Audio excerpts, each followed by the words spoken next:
Now it's about, okay, what do I actually put into the plan? What are some examples? What are some ideas?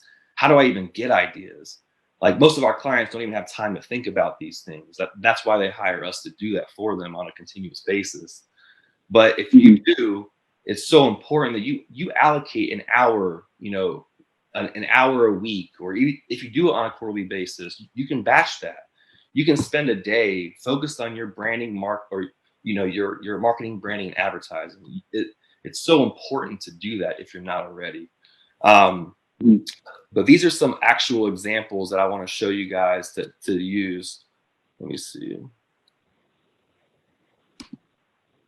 So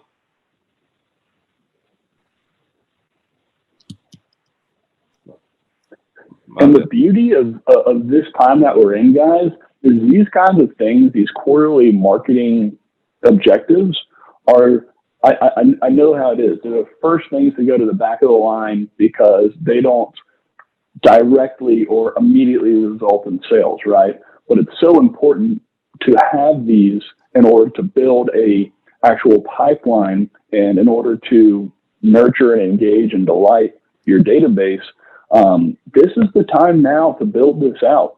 I mean, there is no better time. We're just opening up, but for the large part, we've been told to stay inside and work on your business. Yeah, exactly. And right now it's so important to do that. And like I said, you need to have a framework and a plan in place, but now I actually want to show you guys direct examples and some metrics. Hopefully this works this time. I'm not sure why I didn't the first time. This is great, guys. You should take a screenshot of this. Take a screenshot right here, right now, and use this as a reference when you're going through and creating your plan. Yeah, exactly. These are things that we actually have ran recently for our clients that you guys can literally take and run with. These are things that are very hyper localized. So you actually do have to do some intel. You have to do some legwork. You guys live in your areas, of course. You know where to shop, you know where to eat, you know what restaurants are still offering curbside pickup. Talk about these things, educate, and be an authority figure in your community. And as a byproduct of the value that you give, you're going to attract people to you as a person, and that'll eventually trickle into, what do you do for a living? Oh, you're a real estate agent? Awesome. I don't have one currently. I'm definitely going to go with you when it's time. Like, this is when you start to build a pipeline and start to build what's called brand and emotional equity. So this is super important to understand. Yes, these things are not about real estate. These things do not, you're not about to get your home's valuation in these blog articles. This is about attracting people to your website. And also it helps with SEO. So with the content that you drive, not only are you talking about hyperlocal things that help organically, in the search rankings, but if you're boosting ads, if you're driving traffic to your website, Google views your website as an authority because you're getting new visitors, you're getting repeat visitors, and that stuff compounds. So over time, if you consistently put out valuable content about your hyperlocal area, and then I'm going to also talk about things that are more centered around real estate, of course, but you want to have a diverse mix that's hitting people at different angles and showing that you're relatable on different levels, if that makes sense. Yeah, absolutely. So definitely take a screenshot of these. These are some high performing, hyper local blogs that we ran, and these are the Facebook ads of these blogs. So once you click on the link, it takes you to that blog. I don't actually have the blogs here. If you guys want that, I can send that to you after the fact. But these are the metrics of those 3 blogs here. Okay, so the first one you can see.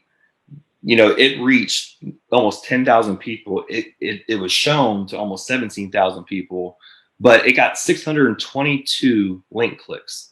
So 622 people, new people, or people in their sphere, visited their website to consume that blog content about 6 things we can't wait to do again when the city reopens. So again, that's new opportunities for you guys to remarket. So the same thing goes here for, a local food hall. Talk about things that are happening, talk about new restaurants that are opening, talk about, new things that are developing in your community, and people want to read that stuff. And what happens is then you have the power of remarketing.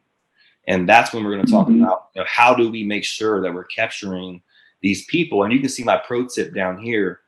You have to make sure that you have your custom audiences set up prior to doing any of these efforts.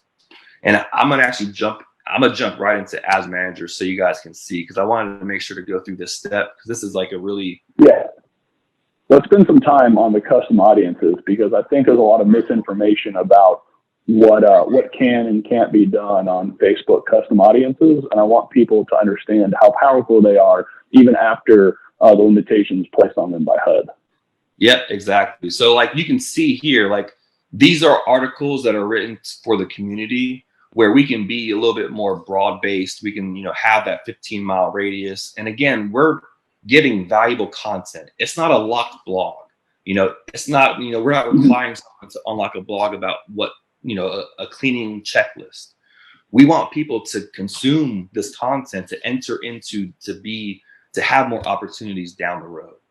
And you qualify people with your content over time. Again, it compounds. So but yeah, in terms of your audiences, in your ad account, when you go to custom audiences, the first thing that you guys need to do, if you aren't doing this already, I'd recommend doing this on a monthly or quarterly basis. But upload your CSV file, your existing database. Go into Chime, export your database, and upload that right into Facebook. I have a dummy one here on my desktop just to show you guys. It's super super simple. Once you have that file exported from your CRM, all you do is go to the next step. The lifetime value, don't worry about that really, unless you're getting a little bit more entrenched. But all you do is upload the file, the actual CSV file, and then Facebook actually matches that data. It pulls in the people who are on that file, so that the email, if you have phone number, name, all that stuff, Facebook will recognize and match those users to stay in front of on social media. So think about the power of attracting people to your brand. You're not only, hopefully you're sending out emails to your database also to stay in front of people, stay top of mind that way. But now you're taking it a step further on social media by staying top of mind, but with valuable content that is branded to you specifically, that is your messaging, targeting, your audience with your goals in mind. That's what's super important, and it needs to be embedded into your strategy. But with the customer list, that should be the first custom audience you guys upload right away. Put that into Facebook, and then you can have an audience that you can run ads targeting that database list. It's very powerful. Yeah. And the larger your database is, the louder you need to be hearing this. Exactly. And exactly. Like if you have 5,000 people sitting in your database and you aren't doing these efforts, please do them. Do them yesterday. Like you guys, remarketing is such an opportunity for you guys to provide value to the people who already know you, like you, and trust you. Instead of just targeting people in your community, which you should, but now you're going deeper with the people who are already have had a taste with your brand. So there's other sources that you can use to create custom audiences, like your website traffic. This is a necessity, and I'm sure you guys do this whenever you guys onboard clients, Randy. But if not, we can help for sure. But before you start running ads, it's important you have your website pixel installed for Facebook. So putting that pixel onto your website backend will then Facebook will match your website activity to target people. So, for example, someone who goes to your testimonials page or your About Us page, and they go back to Facebook, they should see a testimonial video or a recent testimonial, something that shows based on intent. They move down that pipe. if that makes sense. Mhm. They're showing some sort of intent, and you can push relevant content their way based on their action or activity. Same thing goes for your Facebook page or Instagram page. If you guys have more questions about that, I can get super nerdy and we can spend a whole session on just that alone. So before I even go any further, I'll just stop there, man. Because Um, yeah, Quinn is saying, would you mind talking a little bit about remarketing techniques? Is that something you plan on going over? yeah, for sure. That's something I'm definitely planning to hit on. Awesome. So hang tight, Quentin. We'll get there. Yep. So the other campaign here, the 7 restaurants, that absolutely crushed it as well. It got, again, over 600 people to our client's website, and again, they're only spending $100, $75 to get that mass amount of traffic to then pour into their CRM or pour into pour into their remarketing audiences for us to then do, like Gwen's asking, like, what sort of content do we push their way?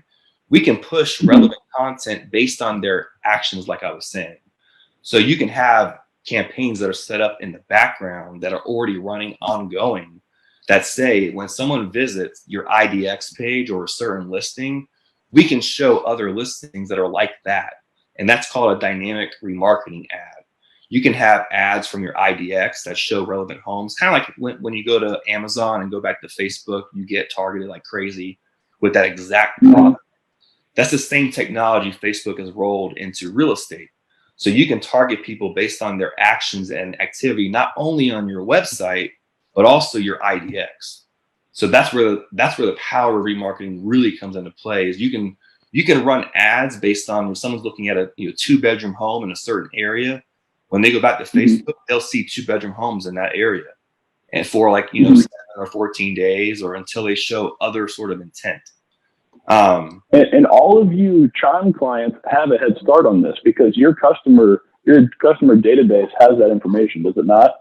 Right, Tyler? So you can when you upload that customer list in here, you're already in, and not only can you remarket to them with this type of content that's value add, but you can also use this dynamic form of remarketing in order to actually market the similar type homes that they've looked at while on your Chime website. So Exactly.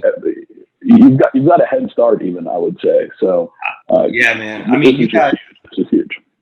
Yeah, man. I mean, you guys with the platform that you guys have, you guys are all in one solution. You have literally the website builder for us to create content.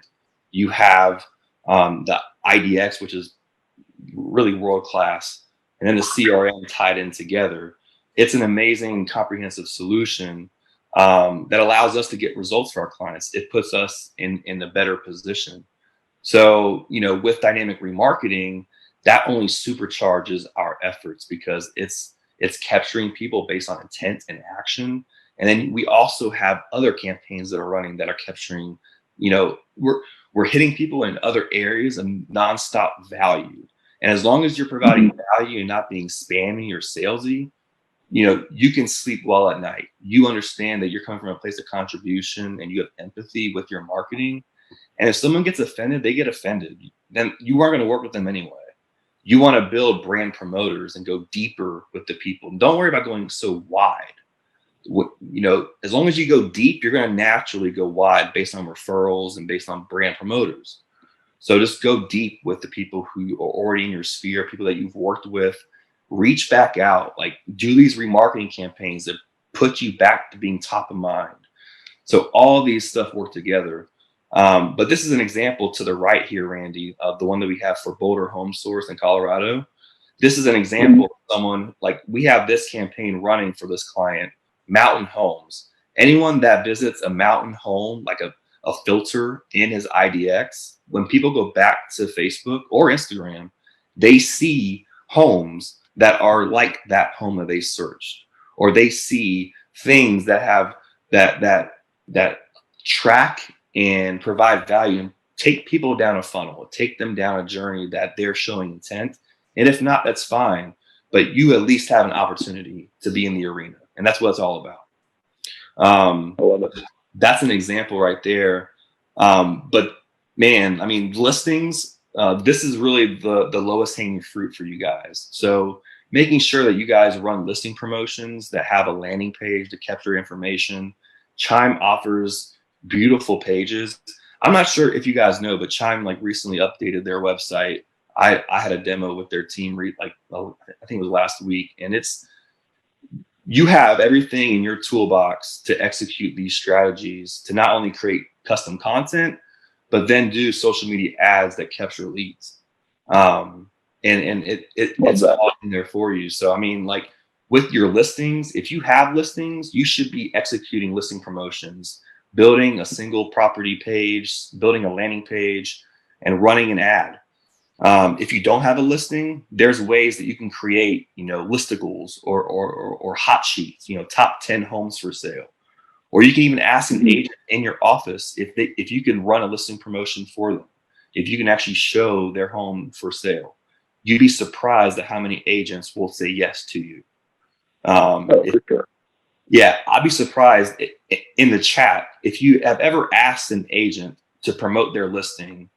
Please let me know, because we coach our clients. Clients do that, and that's one of the biggest excuses. Is people say, "Oh, I don't have listings."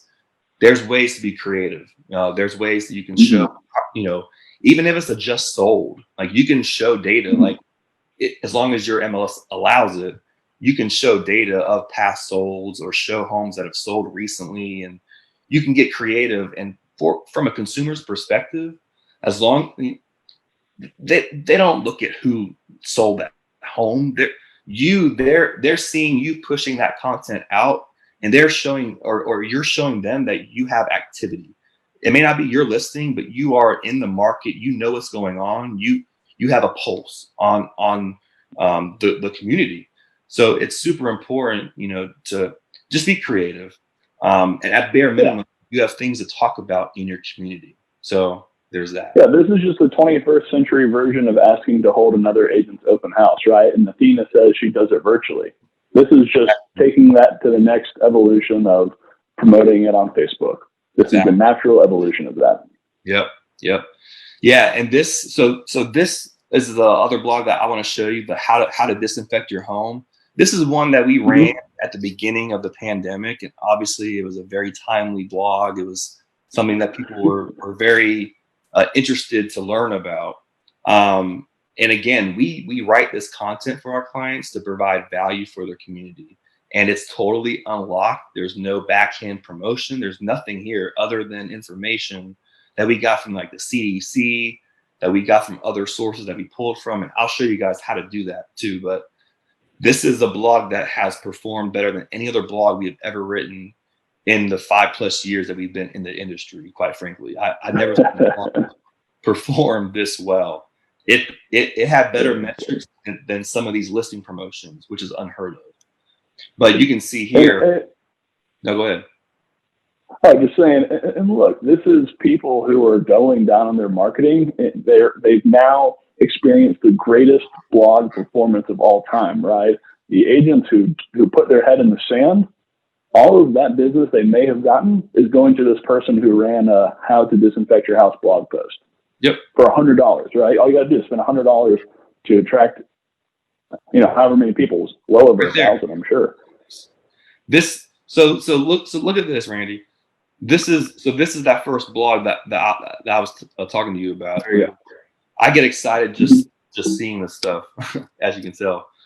But like how to disinfect a home right next to a brand new listing promotion, like a beautiful brand new home in Boulder, Colorado. Normally you would think that a consumer is going to look at this property, but no, like this blog crushed this by like 3x, 4x almost. So like you can see the content, people are willing to consume content that educates, informs, or entertains. And this actually performed, it got more people to their website, the blog did, versus the listing. So you can see that, the proof is in the pudding here. And the same thing goes for that, for that listicle that remarketing campaign that I was telling you about. Like these are high performing campaigns that are all geared around remarketing, getting people to, you've gotten people, you've attracted people, but now, let's not worry about the funnel that you just forget about people. You want to re-engage them, create that flywheel that's continuously moving. So yeah, those Absolutely. are some great examples for you guys.